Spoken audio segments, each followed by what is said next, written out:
Tuhan bersamamu.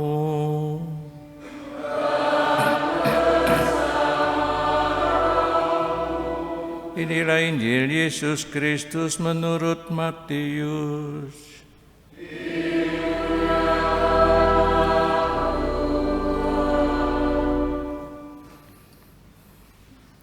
Pada suatu hari, Yesus memanggil ke-12 muridnya dan memberi mereka kuasa untuk mengusir roh-roh jahat dan melenyapkan segala penyakit serta segala kelemahan.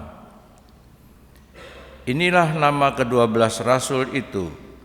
Pertama, Simon yang disebut Petrus dan Andreas saudaranya, Yakobus anak Zebedeus dan Yohanes saudaranya, Filipus dan Bartolomeus, Thomas dan Matius pemungut cukai,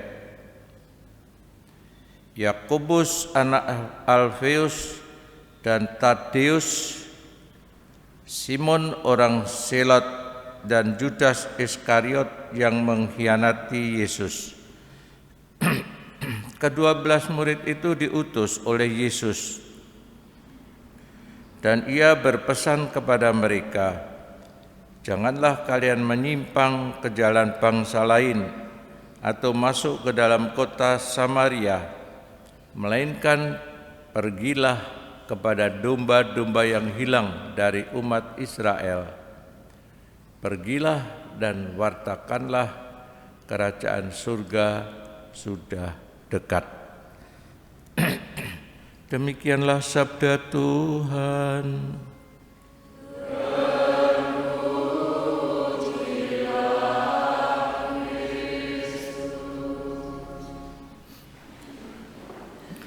Yesus memanggil para muridnya ke-12 rasul untuk melaksanakan tugas panggilannya,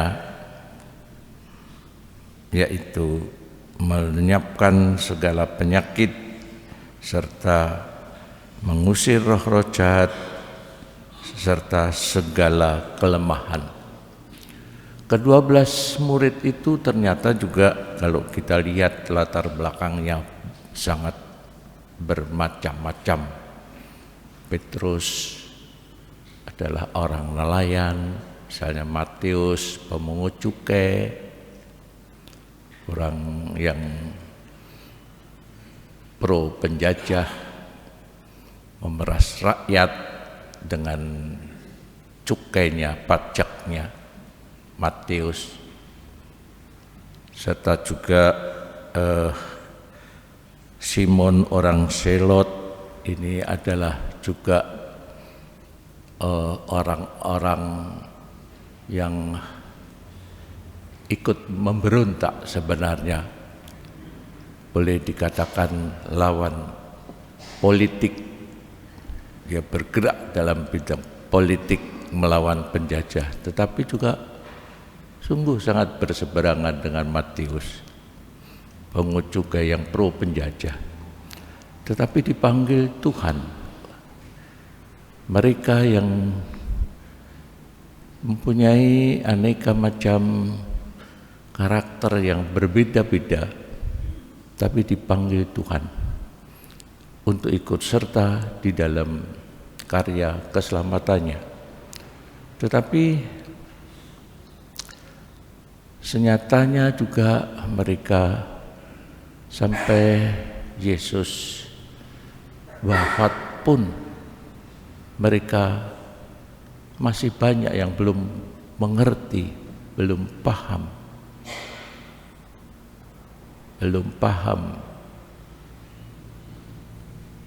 akan karya Yesus sendiri.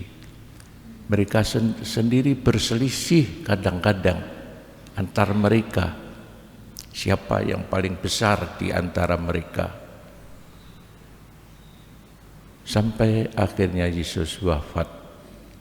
Kita tahu sampai akhirnya Yesus wafat dan mereka lari kemana-mana, mengkhianati, bubar.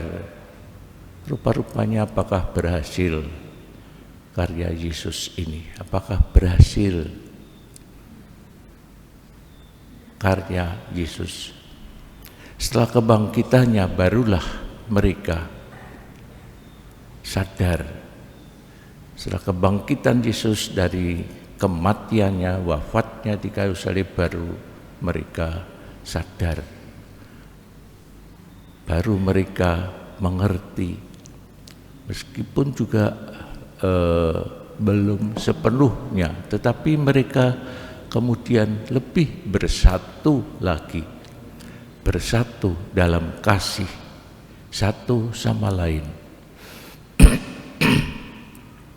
Itulah juga menjadi kesadaran baru bagi mereka, dan akhirnya juga mereka hampir semuanya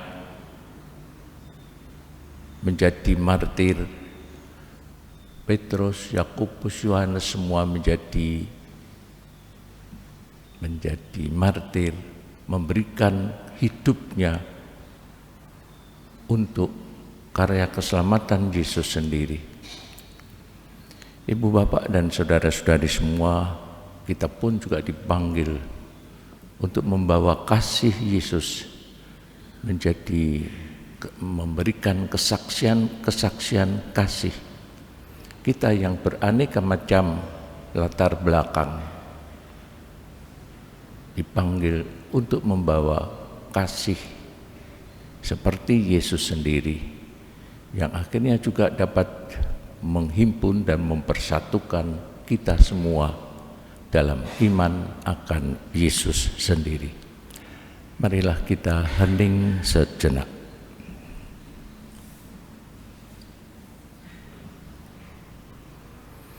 Kemuliaan kepada Bapa dan Putra dan Roh Kudus.